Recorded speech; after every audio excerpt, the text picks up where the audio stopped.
하나님은 살아계십니다. 아멘. 살아계신 주님께서는 지난 7월 말 8월 초 몹시도 무더웠던 폭염 가운데서도 우리와 함께 하시며 우리에게 건강과 동행하심에 놀라운 축복을 주실 줄 믿습니다. 아멘. 우리 앞뒤 좌우에 계신 분들과 이렇게 인사할까요? 주님 안에서 승리합시다. 인사합니다. 아멘. 네, 하나님이 우리를 사랑하셔서 오늘 아침에는 또 시원한 또 빗줄기도 주시고, 한낮에는 덥지만 여러분 이 예배당이 너무나 시원하지 않습니까? 네, 에어컨을 켜도 시원하고 안 켜도 시원하고, 네, 이 시원한 하나님의 집에서 참된 위로와 은혜를 받는 여러분 되기를 축복합니다. 할머니와 손녀딸이 시장에 갔습니다. 다 큰 손녀딸이 이렇게 시장에 여러 군데 할머니 손을 잡고 가는데요, 이 과일 가게 앞을 지나가다가 이 아주 맛있어 보이는 복숭아를 발견한 거예요. 그래서 손녀딸이 이 아저씨한테 아저씨 복숭아는 얼마예요? 물어봅니다. 그래서 이 과일 가게 아저씨가 이 너무나 예쁘게 생긴 아가씨에게 농담을 했어요. 이 복숭아는 아주 비싼데요, 이 복숭아는 볼에 뽀뽀를 한번 해주시면 드릴 수 있습니다. 이렇게 말을 한 거예요. 그러자 이 아가씨가 당돌하게도 아저씨 그럼 5개만 포장해 주세요 얘기를 합니다. 그 과일 가게 아저씨가 노총각이었어요. 갑자기 당황을 하면서 또 굉장히 기분이 좋아지는 겁니다. 저렇게 예쁜 아가씨의 뽀뽀를 받을 수 있겠구나 하고 봉지에 얼른 마음 바뀌지 않게 봉지에 복숭아를 담습니다. 그러더니 아가씨에게 서비스로 하나를 더 드리겠습니다. 6개를 아가씨에게 드렸어요. 그러자 아가씨가 하는 말이, 아저씨 고맙습니다.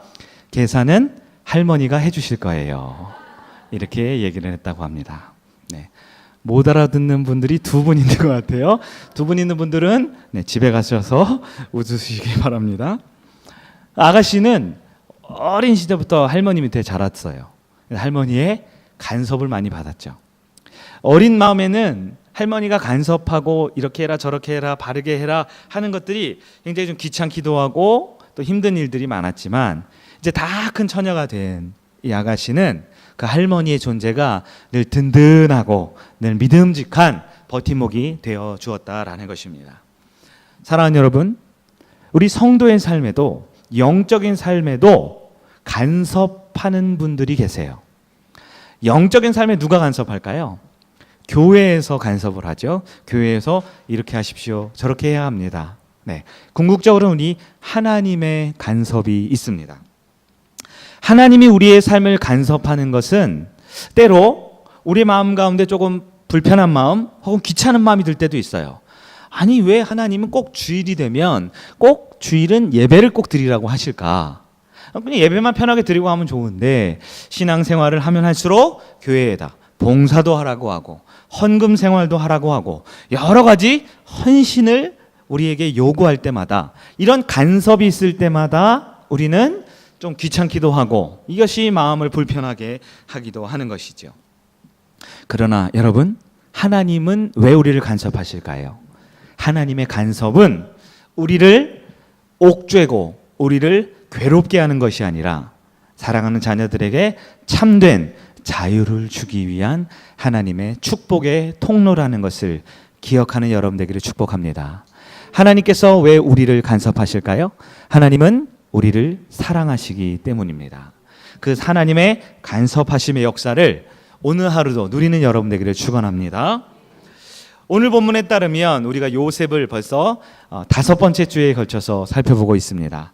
요셉은 보디발 집에 있는 가정의 총무가 되었습니다.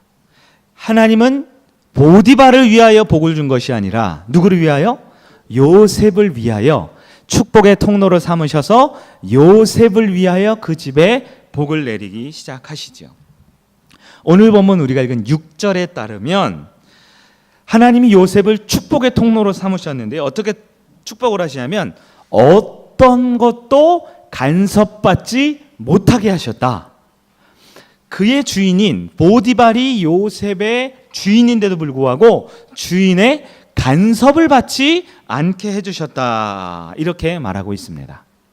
이 히브리어 성경 원어를 보면 간섭하지 않는다라는 말을 보면요, 이 말은 단지 그냥 네가 뭘 하든 난 상관 안 해 라는 것뿐만 아니라 심지어 쳐다보지도 않는다, 혹은 묻지도 않고 알려고도 하지 않는다, 이런 의미가 있습니다. 어떻게 된 걸까요? 이것은 보디발이 요셉을 전적으로 완전히 믿고 신뢰하기 때문에 요셉이 어떤 결정, 어떤 판단을 내리던 묻지도 따지지도 않는 완전한 자유를 주었다라는 것을 의미하지요. 여러분, 이 집 주인이었던, 그리고 요셉의 생사 여탈권을 주장할 수 있는 보디발은 도대체 무슨 생각으로 이 히브리 노예였던 요셉에게 간섭하지 않았을까요? 그 당시에 노예가 굉장히 유능합니다. 똑똑해요. 일을 굉장히 잘합니다. 그러면 주인의 신뢰를 받을 수 있겠죠? 주인이 믿을 수 있습니다. 믿고 맡길 수 있죠. 그러나 아무리 믿어도요, 아무리 신뢰를 해도 전혀 간섭하지 않는다? 이것은 쉽게 이해할 수 없는 말이죠. 여러분, 보디발이 누굽니까? 보디발은 왕의 경호실장이잖아요. 오늘날로 따지면 이 대통령 경호실장이죠. 네. 지난주에 제가 뉴스를 잠깐 보니까 우리나라 대통령께서 한 주간 휴가를 보내시고 이제 이번 주에 복귀를 하신다 그러더라고요. 여러분, 대통령이 휴가를 보낼 때 제일 바쁜 사람이 누굴까요? 네, 경호실장이겠죠. 대통령이 편안하게 쉬고 산책도 하시고 책도 읽으실 때 모든 사람들은 대통령이 편하게 쉬기를 기대할 때에 가장 바쁜 사람이 아마 경호하는 분들일 거예요.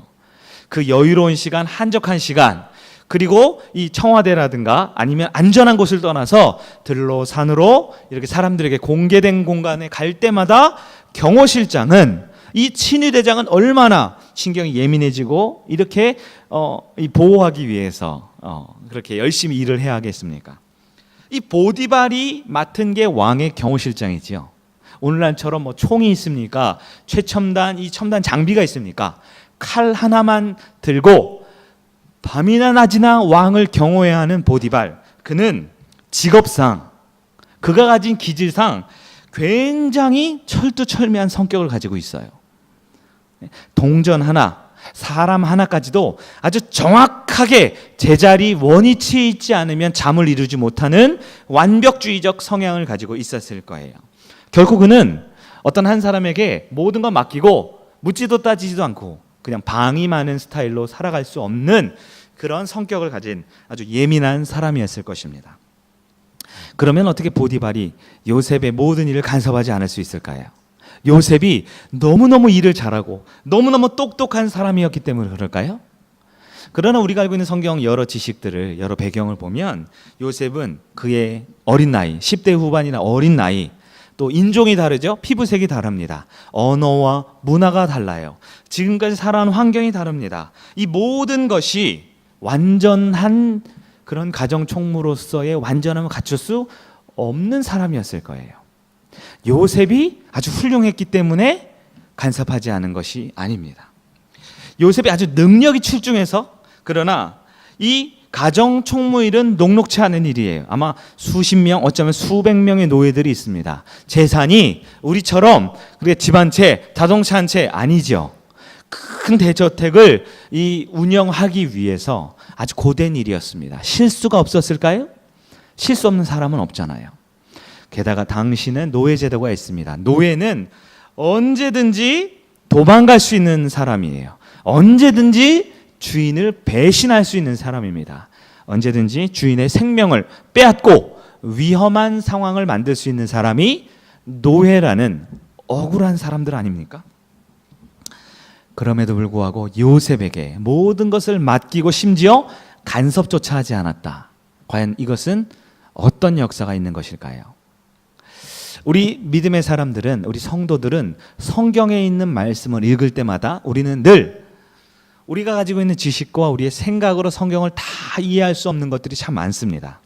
그럴 때마다, 아니 우리는 항상 성경을 볼 때마다 답은 하나님께 있다라고 믿는 사람들이 성도들입니다. 우리는 오늘 본문 통해서 어떻게 보디발이 요셉을 간섭하지 않았을까? 그 답 또한 누구에게서 찾아야 할까요? 하나님에게서 찾아야 하는 것이지요. 하나님은 보디발에게 요셉의 그 가정총무의 일거수일투족을 간섭하지 않도록 보디발의 마음에 강하게 역사하고 있었습니다. 하나님은 요셉에게 그 가정총무일을 맡기시면서 요셉 스스로 판단하고 요셉 스스로 결정하고 그리고 그 일에 책임지는 방법을 훈련시키고 싶으셨어요. 그렇기 때문에 보디발에게 엄청난 신뢰를 받을 수 있도록 보디발의 마음을 움직이고 있는 그 하나님의 보이지 않는 손길을 볼 수 있는 여러분 되기를 간절히 바랍니다. 하나님은 왜 보디발에게 간섭하지 않게 하셨을까요? 하나님은 요셉을 위하여 요셉 때문에 보디발의 집에 축복을 내리셨다고 했습니다. 그리고 그 요셉에게 진정 사람을 의지하지 않고 사람에게 목매이지 않고 하나님에게 의지하고 하나님을 바라볼 수 있는 믿음의 훈련을 시켜주고 싶으셨던 것입니다. 요셉이 보디발의 집에 총무가 되어 모든 것을 위임받습니다. 그리고 간섭도 전혀 받지 않습니다. 이것은 하나님이 계획하신 치밀한 계획이 아니면, 그 놀라운 계획이 아니면 우리의 상식으로는 있을 수 없는 일이었습니다. 하나님은 요셉에게 주인의 간섭조차 받지 않도록 만들어 주셨어요. 왜요? 요셉 맘대로 살게 해주고 싶으셨어요? 요셉을 너무 좋아하셔서요? 아니요. 하나님이 직접 요셉의 인생에 간섭해주고 싶으셨기 때문입니다. 하나님의 뜻은 사람의 간섭을 받는 인생이 아니라 하나님께서, 전능한 하나님이 직접 그 요셉의 인생을 간섭하고 개입하고 붙들어주고 싶으셨기 때문에 그 누구에도 간섭도 받지 않는 멋진 인생을 만들어주고 있는 것입니다. 오늘 보면 6절을 다시 한번 볼까요? 6절 후반부에 보시면 요셉은 용모가 빼어나고 아름다웠더라. 아멘. 여러분, 이 문맥 가운데 이 요셉이 용모가 빼어나고 아름다웠다, 조금은 어색한 문장 아닙니까? 요셉이 노예가 됐다가 이 후반에는 이제 여러 가지 사건 사고가 있는데요, 그 중간에 6절 후반부에 요셉의 용모가 빼어나고 아름다웠다, 이 말씀은 뭘 말합니까? 하나님께서는 외모를 보지 않는다. 이것은 우리 그리스도인들 다 알고 있는 거죠. 하나님은 그 사람의 겉사람을 보지 않는 그의 중심을 보시는 게 하나님이시잖아요. 그런데 오늘 본문에 용모가 빼어나고 아름다웠다, 이 말씀은 여러분, 한낱 노예가 예쁘면 얼마나 예쁩니까? 멋있으면 얼마나 멋있어요? 이 말은 그의 겉모습, 외모를 말하는 것이 아닙니다. 그의 마음이, 그의 생각이, 그의 인생이 모든 사람들에게 사랑받을 만한 사람이었다. 모든 주변에 있는 사람들에게 신뢰받고 인정받는 사람이 되었다라는 것을 말하고 있는 거예요. 누가 그렇게 만들어 주십니까? 하나님께서 요셉의 용모를, 그의 몸가짐과 마음가짐과 그의 모든 언행심사를 하나님께서 주장하시기 때문에 주변 사람들 앞에 저 사람은 참 정직한 사람이야, 저 사람은 참 성품이 아름다운 사람이야, 저 사람의 생각은 늘 정직하고 저 사람은 참 순결한 사람이야 라고 인정받을 수 있도록 하나님이 주장하고 개입하고 있다라고 성경은 말하고 있다라는 것입니다. 여러분, 10대 후반에 가정총무가 됐습니다. 사실 이것은 여러분, 우리 속담에 굴러온 돌이 박힌 돌을 빼냈다, 이런 표현이 있죠. 이것은 좋은 일입니까, 안 좋은 일입니까? 기분이 별로 안 좋죠. 아마 주변에 많은 노예들의 견제와 시기와 질투와 회방과 또한 모략과 심지어 이 생명의 위협까지도 받을 수 있을 그런 어려운 환경 가운데 있었던 요셉, 이제는 보디발의 인정과 사랑만 받는 게 아니라 그의 용모가, 그의 인생 자체가 주변에 있는 모든 사람들과 이웃과 심지어 같은 노예들에게도 사랑받고 존경받을 수 있도록 하나님이 그들의 마음과 환경을 주장하고 있다라고 성경은 증거하는 것입니다. 하나님께서는 요셉이 더 이상 사람들의 간섭과 개입과 사람들의 터치를 받지 않을 수 있도록 만들어 주셨어요. 왜라고요? 하나님이 직접 요셉의 인생을 간섭하고 있기 때문인 것입니다.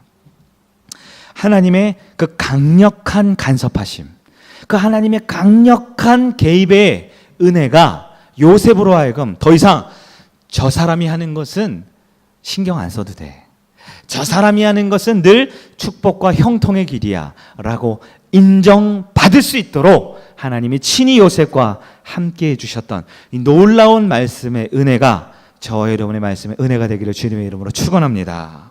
하나님은 요셉이 정말 신뢰받고 빼어나고 그의 용모가 아름답도록 인정받는 아들이 되게 해주고 싶으셨던 거예요. 하나님의 마음이 뭡니까? 하나님은요, 내 사랑하는 아들, 내 사랑하는 요셉이 세상 어디에 있든 누구와 있든 무슨 일을 하든 사람들에게 신뢰받고 인정받는 귀한 아들이 되게 해주고 싶으셨던 것입니다. 여러분, 우리 하나님은 내 소중한 아들이 이 세상 가운데 형통의 삶을 살 수 있도록 우리 가운데 은밀하게 개입하시는 하나님이십니다. 하나님은 심지어 내 사랑하는 자녀를 위해 이 주변에 있는 환경과 주변에 있는 사람의 마음까지도 바꾸시고 마음까지도 주장하실 수 있는 전능한 하나님임을 믿는 여러분 되기를 축원합니다. 여러분, 미국의 격언 중에 이런 말이 있더라고요. 공짜 점심밥은 없다. 공짜 점심 식사는 없다. 이런 말이 있더라고요. 제가 좀 찾아보니까 그게 무슨 뜻인가? 이 미국의 초창기 서부 개척 시대에 어떤 술집이 있었어요. 근데 그 술집이 이렇게 장사를 하는데 너무 파리가 날리는 거예요. 너무 장사가 안 됩니다. 그래서 간판에 이렇게 광고를 냈습니다.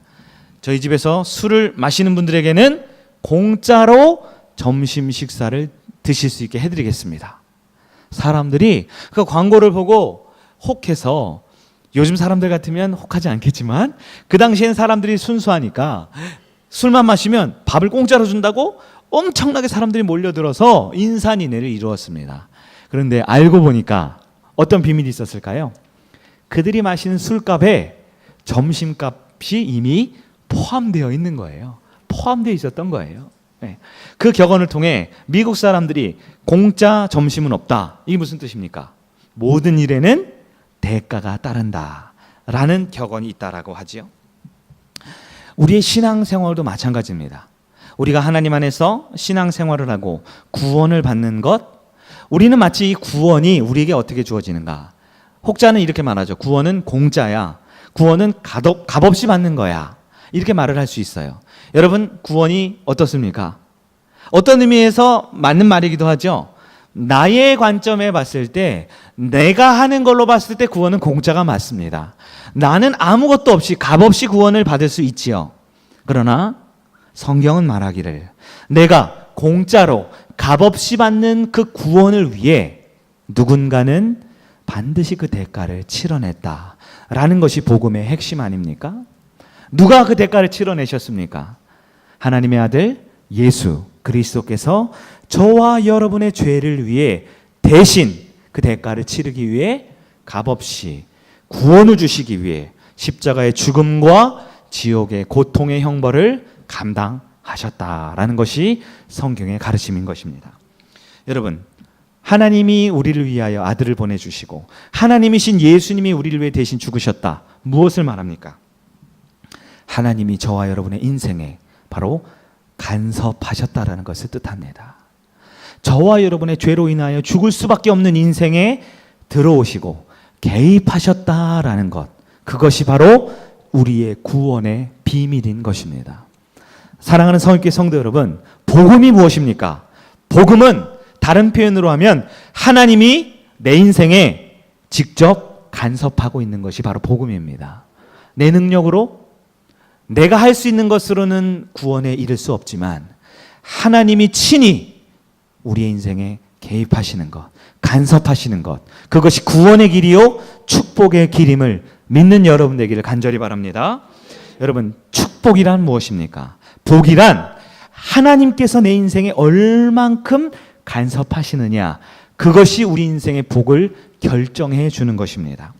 하나님의 개입, 하나님의 간섭이 우리 인생의 길흉화복을 결정하는 것입니다. 많은 사람들은 미신을 믿습니다. 많은 사람들은 이 세상의 이 경제 논리와 이 세상의 이 물질이 최고이고 성공과 행복을 추구하면서 때로 좋은 일도 있고 나쁜 일도 있지, 인생은 그런 거야, 이렇게 누군가 막연하게 이루어지고 있는 우연이라는 것에, 운명이라는 것에 내 인생을 맡겨버리는 사람이 많습니다. 그러나 성경은 저와 여러분에게 분명하게 말씀하고 있습니다. 하나님은 복이십니다. 그 하나님이 함께 하시는 곳이 바로 축복의 통로이며, 하나님이 우리 인생에 간섭하시는 만큼 우리는 복을 누리게 됨을 성경을 통해 믿는 여러분 되기를 축원합니다. 성경은 우리에게 분명히 말합니다. 하나님의 간섭을 받는 자는 세상의 간섭을 받지 않습니다. 하나님의 간섭을 받을 때마다 우리는 사람의 간섭을 받지 않게 되는 것입니다. 저를 한번 따라해 보실까요? 하나님의 간섭을 받는 자는 사람의 간섭을 받지 않는다. 아멘. 여러분, 혹시 여전히 누군가를 의지하고 어떤 세상의 도움을 필요로 하고 있습니까? 지금도 우리 인생에 하나님의 간섭과 하나님의 도우심을 기대할 때 우리 인생의 가장 좋은 복의 길로 인도함을 받는 여러분 되기를 축원합니다. 요셉의 인생은 한마디로 형통의 인생이지요. 요셉하면 하나님의 주신 놀라운 축복과 형통이라고 표현할 수 있습니다. 그러나 요셉의 인생을 쭉 볼까요? 가족에게 버림받습니다. 노예로 팔려갔습니다. 억울하게 누명을 쓰게 되죠. 감옥에까지 갇히게 됩니다. 벗어날 줄 알았지만 사람에게 배신당하고 몇 년 동안이나 감옥 생활을 하게 되지요. 여러분, 그것이 형통입니까? 그것이 복입니까? 그러나 요셉은 철저하게 하나님의 간섭 안에 살았던 사람이었습니다. 요셉 스스로 그의 인생 말년에 간증하지요. 내 인생은 형통이었다. 나를 이곳에 보낸 것은 사람이 아니요 하나님이 나를 이곳에 보냈다. 내 인생은 형통이었다. 여러분, 하나님의 간섭 가운데 참된 형통의 복을 누릴 수 있는 여러분 되기를 축복합니다.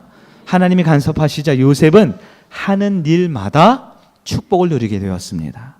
계획하는 것마다 요즘 말로 대박을 치게 되었습니다. 주인의 신뢰는 날로 날로 커져가고 주변 사람들의 존경은 날로 날로 깊어갑니다.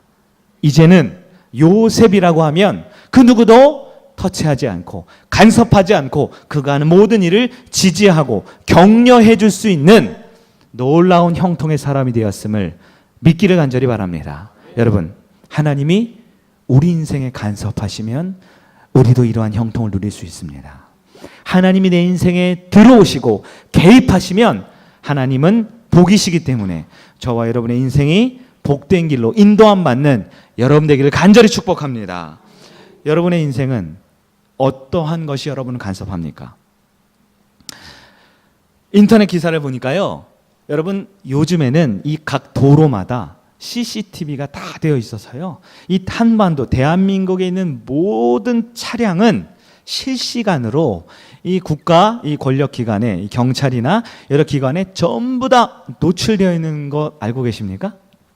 그게 2010년이었대요. 전국 도로망에 약 5,900여 대의 CCTV가 실시간으로 자동차와 운전자 얼굴 그리고 번호판을 실시간으로 체크를 해서요, 전국 어디에서 어떤 범죄가 일어나서 그 자동차 번호만 입력하면 동시에 순식간에 있는 전국 도로망에서 그 범죄하고 있는 차량을 조회할 수 있는 그 CCTV 영상이 2010년도부터 우리나라에 도입이 되었다고 하더라고요.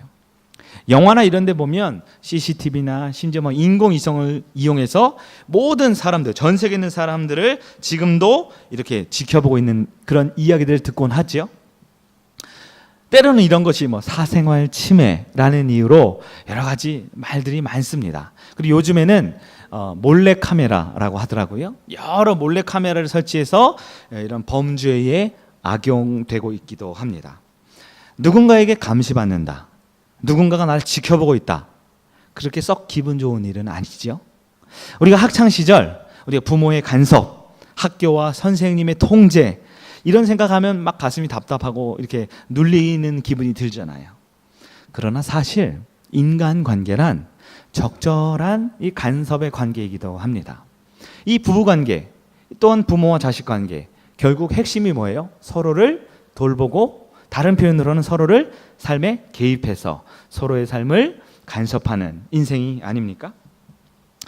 목회를 하면서 가장 힘들고 어려운 부분 중에 하나가 뭐냐면 요즘 성도님들은 이 목회자와 이 신앙적인 부분에 있어서 교회가 내 개인적인 삶에 지나치게 깊숙이 들어오는 것에 대해서 불편해하는 성도님들이 참 많아요. 단적인 얘기가 뭐냐면 신방, 가정 신방을 굉장히 꺼려하는 분들이 참 많습니다. 내가 교회에 갈 테니까 예배를 드릴 테니까 내 인생은 우리 한 주간의 삶은 우리 가정의 삶은 목사님 좀 신경 좀 꺼주세요. 이런 분들이 참 많다라는 거예요. 사람의 간섭은 좀 불편할 수 있죠. 그러나 여러분 하나님이 간섭하시는 것은 불편함이 아니라 참된 축복의 통로인 것입니다. 하나님의 자녀는 그 하나님의 축복을 누리면 하나님 안에 참된 자유를 누릴 수 있습니다. 그러나 참된 자유를 누리기 위해서 세상의 여러 간섭이 아닌 하나님의 개입과 하나님의 간섭하심이 있는 것이 바로 우리 인생 가운데 가장 참된 자유의 길임을 오늘 말씀을 통해서 우리는 확인할 수 있는 것입니다.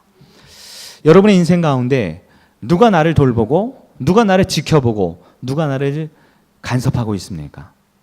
어떤 분들은 아무도 나를 지켜주는 분이 없고 아무도 나를 도와주는 사람이 없고 아무도 나에게 관심을 두는 사람이 없는 것 같아서 외롭다 하는 분들이 있을지 모르겠어요. 목사님, 제 인생에 좋은 멘토가 없습니다. 이러면서 힘들어하는 분들이 있습니다. 어떤 분들은 나를 좀 책임져주고 나를 좀 이끌어갈 영적인 리더가 있으면 참 좋겠는데 제 인생에는 그런 사람들이 없습니다. 어떤 분들은 성경에 보면 모세나 바울과 아브라함 같은 영적인 거인이 이 시대에 불을 밝혀주면 참 좋겠는데 이 시대에는 그런 영적인 리더나 거인이 없습니다. 나는 너무나 외롭고 혼자인 것 같습니다. 세상에 버려진 것처럼 가정에서도 직장에서도 삶에서도 몹시 힘들고 어렵습니다. 이렇게 생각하는 분들이 있습니까? 그러나 여러분, 우리가 혼자인 것은, 우리가 외로운 것은, 우리가 고독할 수 있는 것은 하나님의 축복의 시작입니다. 왜 그럴까요? 하나님은 사랑하는 자녀에게 사람의 도움과 사람의 간섭과 사람의 개입이 아닌 내 사랑하는 아들, 딸을 위해 하나님이 직접 개입하고 간섭해 주고 싶으시기 때문입니다. 여러분 주변에 누가 없는 것 같습니까? 여러분 주변에 믿을 만한 사람, 나를 진정 믿어주는 사람이 없어 보입니까? 여러분, 하나님을 붙들기를 간절히 바랍니다. 하나님을 붙들 때, 하나님을 의지할 때 하나님의 간섭하심은 우리 인생의 형통이요 참된 축복의 길이 열려지는 이 형통의 길을 누리는 여러분 되기를 바랍니다. 인생은 내가 아무리 열심히 노력하고 애써도 누군가의 눈치를 보고 살아가요. 열심히 직장에서 일하고 살아가도 누군가에게 감시를 당합니다. 내가 아무리 정직하고 내가 아무리 성실하려고 해도 누군가에게 평가를 받는 것, 그게 오늘날 우리 사람들의 모습이지요. 그러나 하나님 안에서 하나님의 간섭과 하나님의 도움과 하나님의 개입을 바라는 인생은 사람의 평가를 받지 않습니다. 사람의 그런 간섭에 두려워하지 않습니다. 오직 요셉처럼 하나님 앞에서만 간섭받고 개입받는 여러분 되기를 주님의 이름으로 축원합니다.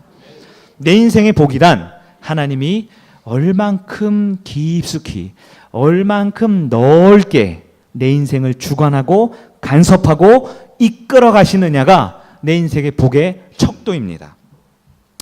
내 힘으로 열심히 노력해서 대학 간다? 여러분, 그것이 끝입니다. 내 열심을 열심히 노력하고 열심히 돈을 벌었다? 그것이 다입니다.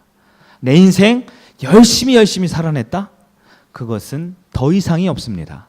그러나 내 모든 인생과 내 모든 삶을 하나님의 간섭과 도우심으로 이끌림을 당하고 있다? 그것은 영원한 복으로 누려지는 그 하나님의 간섭하심에 복을 누리는 여러분 되기를 축원합니다. 하나님이 간섭하시면 사람의 간섭을 받지 않습니다. 하나님이 간섭하시면 세상의 평가 두려워할 필요가 없습니다. 하나님이 직접 간섭하시고 개입하시는 그 진정한 자유와 복을 누리는 여러분 되기를 축복합니다. 말씀을 정리하겠습니다. 지난 한 주간 나는 과연 하나님의 어떠한 간섭 가운데 있었습니까? 하나님, 이제 저도 다 컸습니다. 제 인생 제가 한번 살아볼게요. 주일날 만나요. 하고 하나님의 간섭과 개임을 원하지 않고 있지 않습니까? 그냥 제가 필요할 때 기도할게요. 제가 필요할 때 교회 알아서 찾아갈게요. 내 힘과 능력으로만 살고 싶어 했습니까? 우리가 사랑하는 자녀가 그렇게 한다면 우리는 사춘기라고 말합니다. 혹시 영적인 사춘기를 너무 오래 보내고 있지 않습니까? 그러나 진정 형통한 길은, 형통한 인생은 하나님께 매일매일 내 삶을 맡겨드리고 의탁하고 주님께 인도함을 받는, 주님의 간섭과 개입하심을 받는 그 인생이 진정 복된 길이며 자유함을 누리는 길임을 확신하며 그 아빠 아버지께, 나를 누구보다 사랑하시는 아바 아버지와 동행하시는 여러분 되기를 주님의 이름으로 간절히 축원합니다. 아멘. 우리